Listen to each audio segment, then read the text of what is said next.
So yesterday, the Ninth Circuit Court of Appeals upheld a lower court's ruling that said Donald Trump's birthright citizenship executive order was unconstitutional. The appeals court said that it was rightly decided. It was a 78-page ruling where they laid out everything basically and said that it goes against precedent, it goes against common reading of the Constitution, and I'm not surprised by this ruling.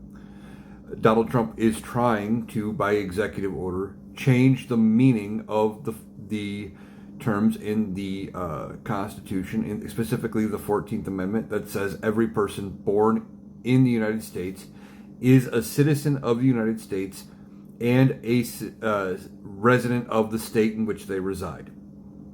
And that ends it right there.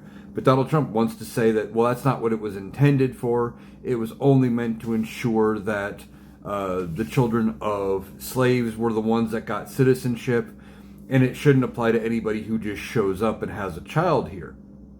Well, except that that's exactly what it is supposed to do. He just doesn't like it because people from countries he doesn't like are doing just that. And he is trying to make this some big win. Now, as of right now, it has been stopped.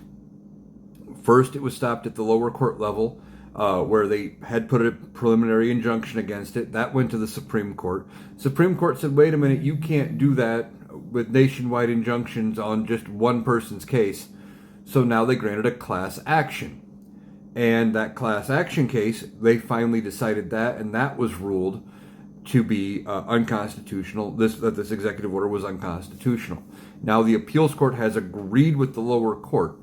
Now ultimately I believe this is going to end up back before the Supreme Court, and we will see if they take it up on any sort of an emergency appeal. I don't think they will. They would probably schedule it sometime after they are back in session in October, with a ruling coming out early part of next year, maybe all the way to the end of their term, which is usually June, early July.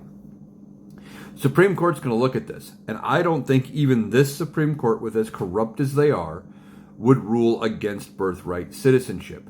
The legal quandaries that would cause is immense. How far back do you go to retroactively remove citizenship? Where do you make that change? Is it just from now going forward?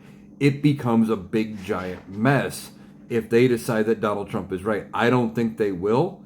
Now, the smart move would be for Donald Trump to just drop this and let it go. But since when does Donald Trump make the smart move?